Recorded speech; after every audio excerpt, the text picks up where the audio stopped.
एक सवाल पूछना था आपसे। पूछो। अयोध्या में भगवान प्राण प्रतिष्ठा हो रही है, तो हमने सुना है भगवान राम 4 प्रकार के होते हैं। तो वहां पर कौन से राम की प्राण प्रतिष्ठा हो रही है? तो अब ये भी बताओ कि 4 राम कौन से। हाँ, वो एक पद पड़ा था। अ, एक राम दशरथ घर डोले, एक राम घट घट में बोले, एक राम का सकल पसारा, चौथे राम है सबसे न्यारा। तो उसमें लिखा तो है सब कि एक राम तो दशरथ के घर पे है, एक राम सबके घट में है, एक ने ये संसार फैला रखा है, और एक हैं जो सबसे न्यारे हैं। अब इसमें क्या जानना है? तो तो यहाँ पर ये चारों अलग अलग बता रखा है, तो इन चारों का सही अर्थ क्या है? मतलब कौन से राम की बात हो रही है, ये समझ नहीं आ रहा। ये कबीर साहब का दोहा है ना। एक राम दशरथ घर डोले, एक राम गड़गड़ से बोले, एक राम का सकल पसारा, और चौथा राम है सबसे न्यारा। तो कबीर साहब जब यहाँ कह रहे हैं ना 4 राम, तो वो स्थूल से सूक्ष्म की तरफ जाने की बात कर रहे हैं। जैसे हम जाग रहे होते हैं तब स्थूल संसार में पूरी भागदौड़ संघर्ष चलता रहता है, लेकिन जैसे जैसे हम सोते जाते हैं तो सारे जो स्थूल क्रियाकलाप है पहले तो वो बंद हो जाते हैं, फिर मन के जो सूक्ष्म तल पर विचार दौड़ रहे हैं वो बंद हो जाते हैं, और इसी तरह विचार भी खत्म हो जाते हैं, शांत हो जाते हैं। तो उसी तरह से कबीर साहब बता रहे हैं स्थूल से सूक्ष्म तरफ। जब यहाँ कह रहे हैं ना कि एक राम दशरथ घर डोले, तो यहाँ पर वास्तव में दशरथ घर डोले से तात्पर्य दशरथ के घर जो राम है उनकी भी बात नहीं हो रही है। वो तो प्रतीक के लिए उनका इस्तेमाल कर रहे हैं, क्योंकि लोग मूर्ति बनाते हैं और उन्हीं के नाम से पूछते हैं। अब राम जैसी उनकी मूर्ति बिल्कुल वैसे के वैसे तो होंगे नहीं, एक आम इंसान जैसे रहता है, मूछ दाढ़ी बाल, खरोच होंगी, सब होगा, और जंगल में रहे, वनवास लिया, तो बहुत बुरी हालत हो गई होगी उनकी। तो प्रतीक के तौर पर उनका इस्तेमाल कर रहे हैं कि एक राम दशरथ घर डोले। इसका अर्थ है कि ये जो शरीर है, हम इंसान हैं, और इंसान ये जो जीव है ये अपने आप को शरीर मानता है और शरीर को ही सत्य मानता है। ये हमारी समस्या है कि हम शरीर को, देह को ही सत्य मान लेते हैं। तो कह रहे हैं कि ये जो देह रूप है ना, ये जो जीव, ये भी राम ही है, लेकिन ये बहुत पहले तल के राम है, शुरुआती राम है। और तुम अगर देह को ही पूजते रह गए, इसी की सेवा करते रह गए, तो तुम्हें मुक्ति नहीं मिलेगी, क्योंकि देह के तल पर मुक्ति नहीं है। देह से तो सारे बंधन जुड़े हुए हैं, सारे दुख दर्द पीड़ा जुड़ी हुई है, क्योंकि देह मिटती है, मरती है, और तुम मिटना नहीं चाहते। तुम जो हो वो मिट नहीं सकता, इसलिए तो तुम मिटना नहीं चाहते। अगर तुम्हारा स्वभाव होता मिटना, तो तुम्हें मिटने से कोई डर लगता नहीं, तो तुम वो हो जो मिट सकता ही नहीं। पर चूंकि तुम देह को, अपने आप को मान लेते हो कि मैं देह हूं, मैं शरीर हूं, तो तुम इसके लिए जीते हो और इसको बचाने का प्रयास करते हो, लेकिन एक दिन ये तो मर जाता है, ये बीमार हो जाता है, टूट फूट जाता है। तो इसलिए कबीर साहब कह रहे हैं एक राम दशरथ घर डोले, लेकिन ये शुरुआत है, यहां पर रुक नहीं जाना है। पर अधिकांश लोग जो होते हैं वो शुरुआत में ही रुक जाते हैं। अब ऐसा का ऐसा तो नहीं बिल्कुल, पर लेकिन एक थोड़ा सा इसी तरह से उसको जोड़ के अगर देखें तो ओशो की वो जो बुक है ना, संभोग से समाधि की ओर, अभी एक दिन एक लड़की ने पूछा था, वो बता रही थी कि मैंने वो पढ़ी है, आपने पढ़ी क्या? तो मैंने थोड़ी सा उसको पढ़ा है, पूरा नहीं पढ़ा। तो उसमें बताने का क्या प्रयास कर रहे हैं कि यहाँ से शुरुआत होगी, तुम्हें यहाँ पे रुक नहीं जाना है। लेकिन उनके जो चेले चपाटी हैं, जो उनको उनके नाम पर अपने, मतलब उनके शिष्य बन गए कि हम उनके सन्यासी है, वास्तव में वो सन्यासी नहीं है। बहुत सारे लोग होंगे, कुछ बाकी सारे नहीं है। तो बस वो ओशो का नाम, उनका उलाहना दे करके कह रहे हैं कि हम जो कर रहे हैं वो ठीक है। अब ओशो ने कुछ और कहा, उन्होंने कहा वहां से, तुम वहां जा रहे हो ना, तो वहां से शुरू करो और आगे बढ़ो, उसको समझो, उसको जानो और आगे बढ़ो। लेकिन लोग वहीं पर रुक गए। इसी तरह कबीर साहब कह रहे हैं कि बस यहीं पर नहीं रुक जाना है, शरीर पर ही नहीं रुक जाना है, आगे भी जानना है। तो जो वहां पर प्राण प्रतिष्ठा हो रही है वो हो रही है देह रूपी राम की। अब वहाँ देह की तुम क्या करोगे, आरती करोगे, पूजा करोगे, क्या वहाँ ज्ञान की बात हो रही है? क्या राम वास्तव में जो है चौथे राम, क्या वहाँ उनके विषय में जानने का प्रयास किया जा रहा है, उनकी जिज्ञासा की जा रही है? नहीं की जा रही ना। हम तो बस ढोल तमाशे डीजे और बजा लेंगे, हाँ, झाड़ियाँ लगा देंगे, जगह जगह झंडियाँ लगा देंगे, नाच लेंगे, गा लेंगे, कूद लेंगे, और वो भी नाच गाना भी वही। अरे रामचरितमानस में राम के नाम पर बहुत सारी पद हैं, चौपाइयाँ हैं, उनको उनके क्यों नहीं भजन बने? ऐसे ऐसे भजन वायरल हो रहे हैं जिनका बहुत ज़्यादा कोई अर्थ है नहीं, बस यूं ही राम आएंगे और जाएंगे और ये और वो। कहाँ से आएंगे? कहीं आसमान में बैठे हैं क्या? वहाँ से आएंगे क्या?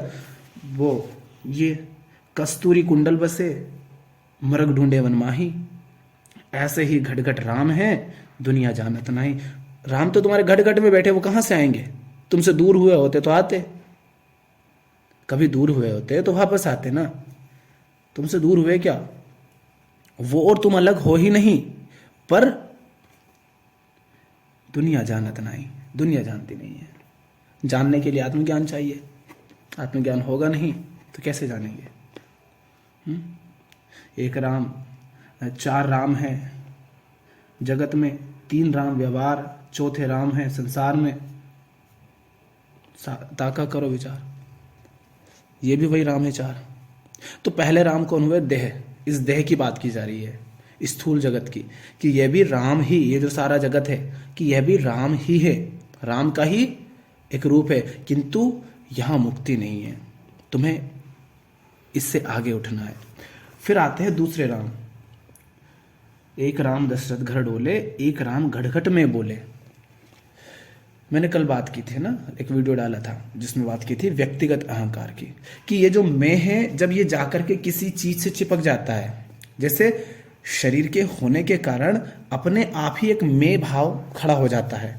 लहरें बहुत सारी, एक लहर उठी तो वो समुद्र से थोड़ी सी ऊपर उठ गई ना, और उसको आसपास भी लहरें दिख रही हैं, तो उसमें एक मैं भाव पैदा हो जाता है कि मैं देखो सामने वाले से अलग हूं ना।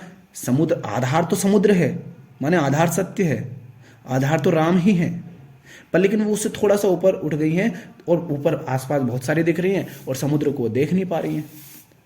नीचे देखना माने अपने अंदर झांकना, नीचे देख नहीं पा रही हैं, तो उसको लग रहा है कि मैं अलग हूं, वो अलग है, तो ये एक भाव खड़ा हो जाता मैं। पर ये मैं जाकर के चिपक गया इस शरीर से सबसे पहले तो, कि मैं शरीर, मैं राजू, मैं पूनम चंद का लड़का, मैं नुन्नू का भाई है, मैं फलाने की पत्नी हूँ, मैं उसका पति हूँ, मैं उसका बेटा हूँ, है ना, और भी मैं इस जाति का हूँ। अब मैं जो है इसकी अपनी कोई पहचान नहीं है, ये निर्भर है अपनी पहचान बताने के लिए किसी और पर। मैं कौन है? मैं सनातनी हूँ, मैं हिंदू हूँ, मैं मुस्लिम हूँ, मैं जैन हूँ, मैं बौद्ध हूँ। तो ये मैं निर्भर है किसी दूसरे पर अपने होने के लिए। मैं ये शरीर हूं, ये जो शरीर तुम्हें दिख रहा है ना, ये मैं हूं। तो मैं किस पर निर्भर है? इस शरीर से। तो इससे वो अपनी पहचान जोड़ लेगा, इससे जाकर के चिपक जाएगा। तो एक राम है ये शरीर मात्र, ये सारा स्थूल जगत संसार, और एक राम है जो थोड़े और सूक्ष्म हो जाता है कि मैं जाकर चिपक गया किसी और से अपनी हस्ती के लिए, अपने होने के लिए, अपनी पहचान बताने के लिए कि मैं ये हूं, ये हूं। अगर तुम कहो बस आप मैं चिल्लाओ, मैं कौन? मैं पूछूं आप कौन? आप कौन? मैं।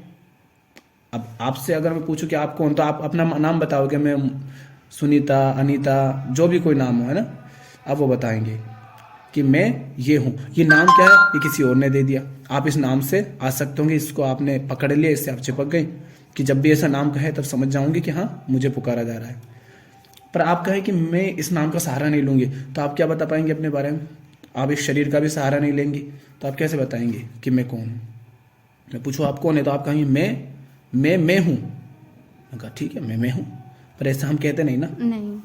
हाँ।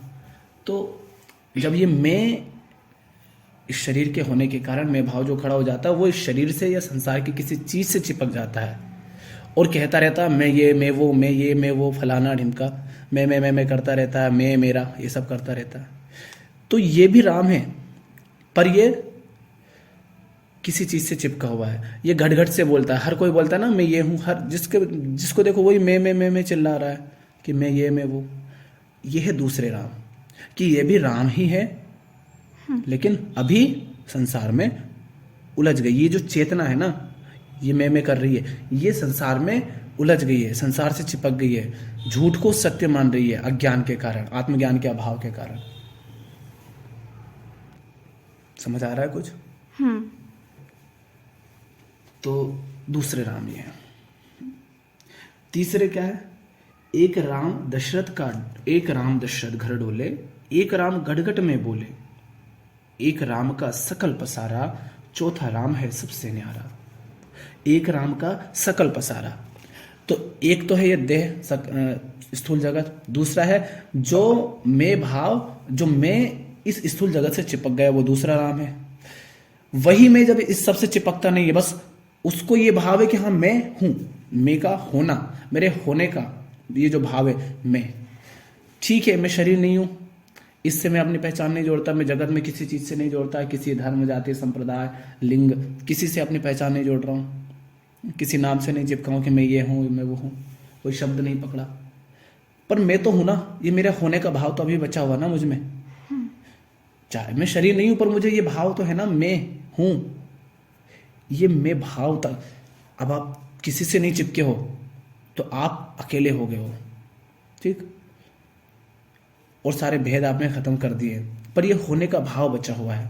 ये जो होने मात्र का भाव है ये तीसरा राम है। यहां तक आप पहुंच गए, माने आप जो आसक्त थे संसार से, संसार की चीजों से, उनसे चिपके हुए थे, उनसे पहचान जोड़ रखी थी, अब आप वहां से मुक्त हो गए।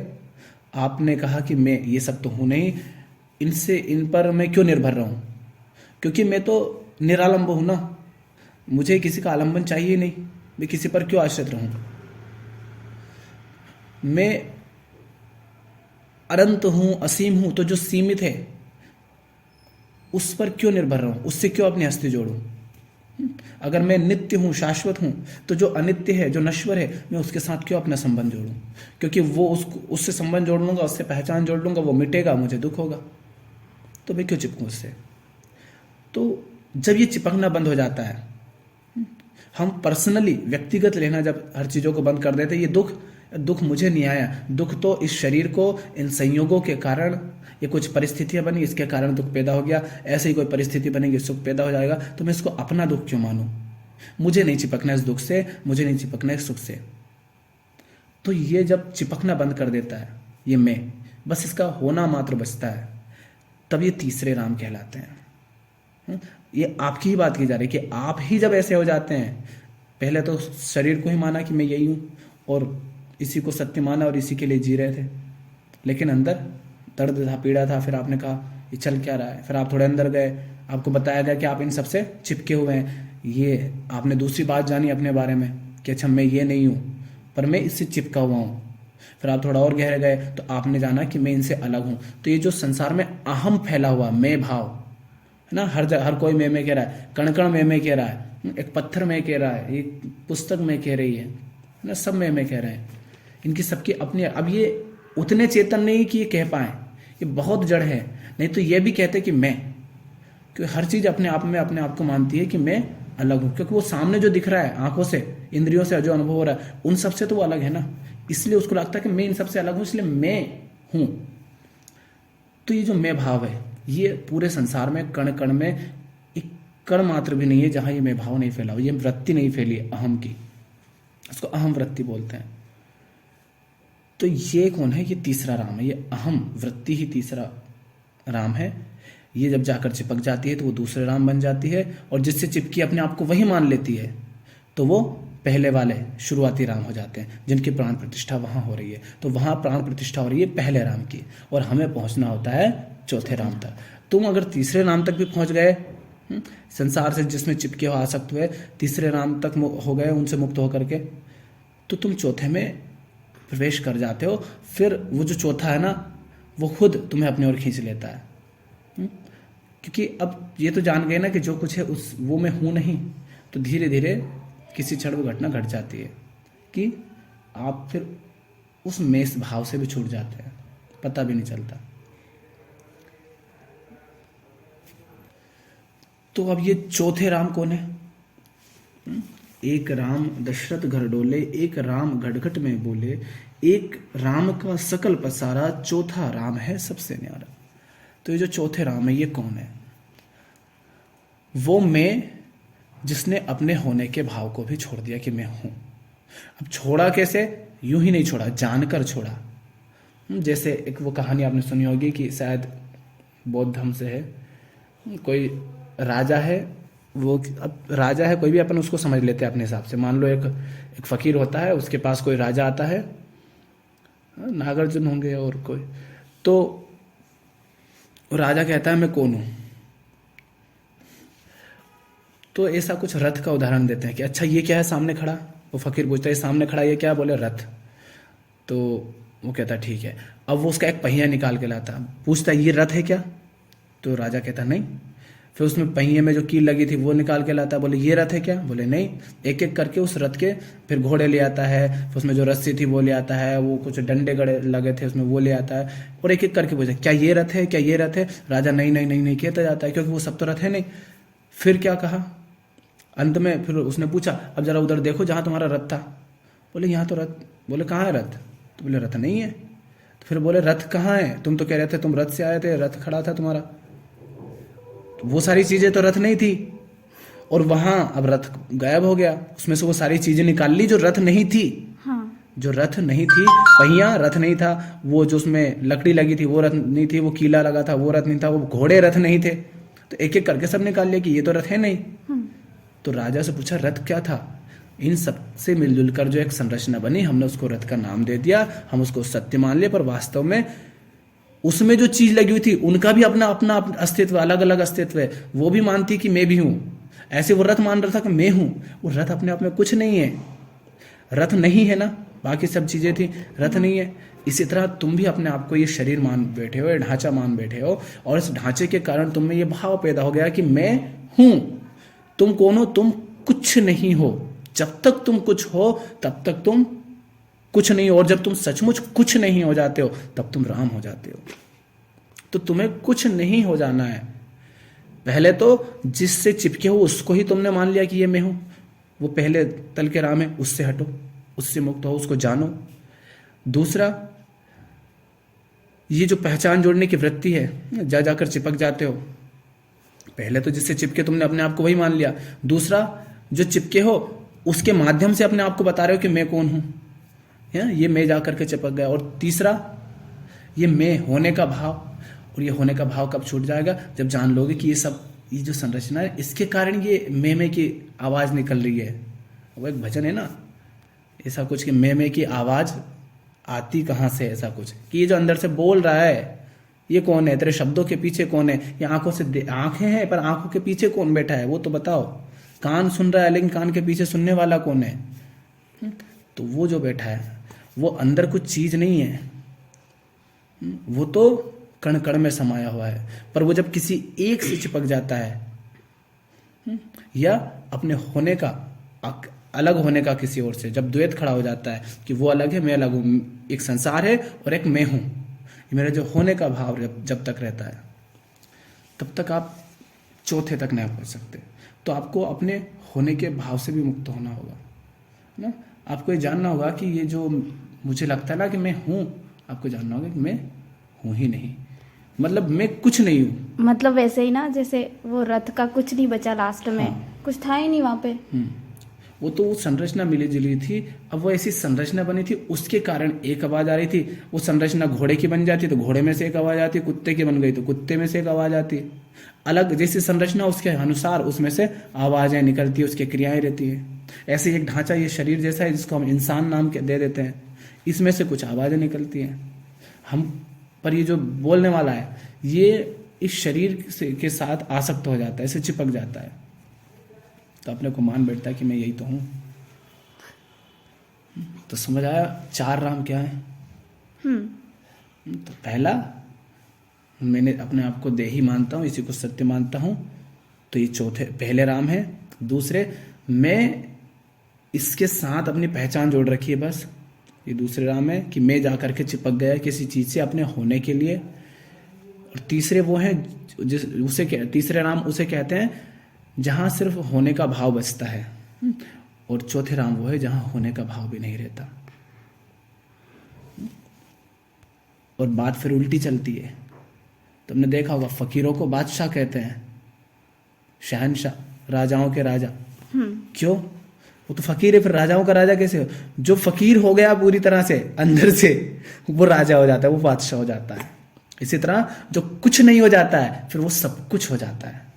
इसीलिए सगुण भी कहते हैं, निर्गुण भी कहते हैं, कि सगुण भी वही, निर्गुण भी वही। लेकिन सगुण किसी काम का नहीं अगर तुम चौथे तक नहीं पहुंचे, और निर्गुण भी किसी काम का नहीं, क्योंकि तुम एक निर्गुण की तरफ भाग रहा है, एक सगुण की तरफ भाग रहा है, और दोनों का मर्म कोई नहीं जान रहा। कबीर साहब कहते हैं ना, निर्गुण सगुण दो से न्यारा, कहे कबीर सो राम हमारा। ना वो सिर्फ सगुण है, ना वो सिर्फ नगुण है, निर्गुण है, जो है बस वही है।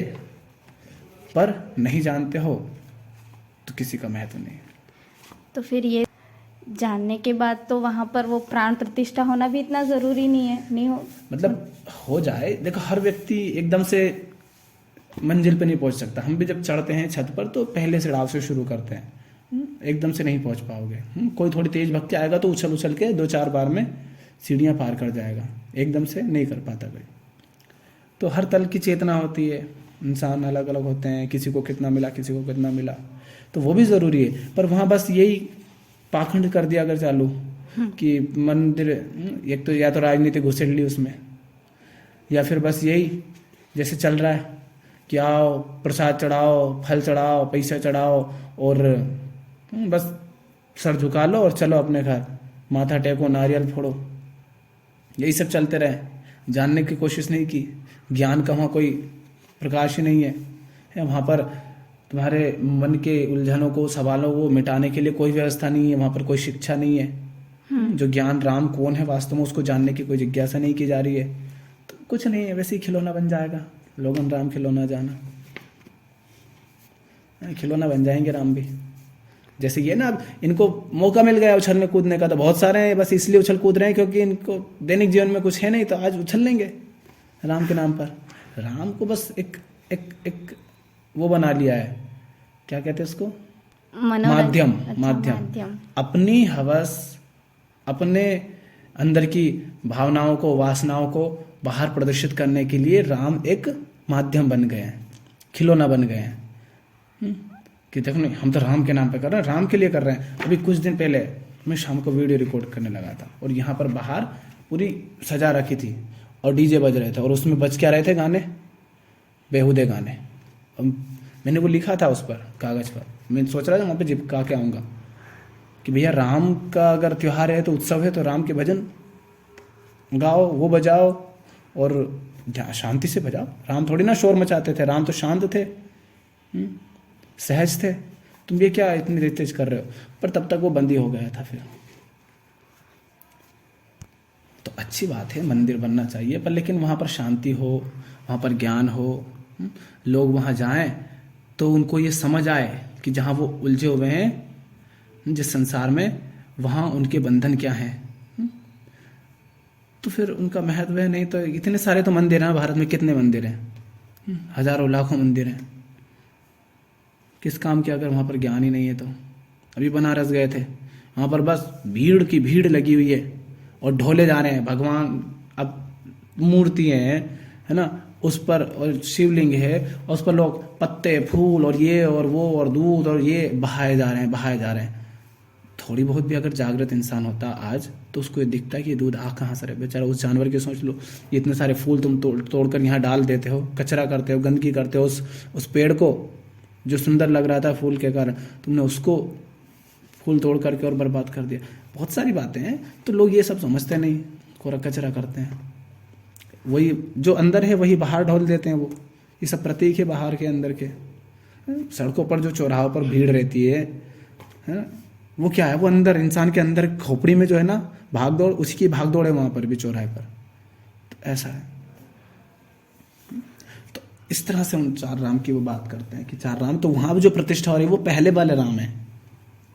अगर लोग वहीं रुक गए, और वहाँ भी पहले को भी वो ढंग से नहीं समझते हैं, ध्यान ही दे, बस यूं ही चलता रहता है उनका खेल। जैसे सुअर लौट लिया हो कीचड़ में, कुत्ते को खाना मिल गया, वो खा लिया और सो गया, शेर मांस खा लेता है, बस यूँ ही चलता रहता है खिलौने जैसा, शरीर की पूजा। तो वहीं रुक जाए, उसी को सत्य मान ले तो किसी काम का नहीं ना।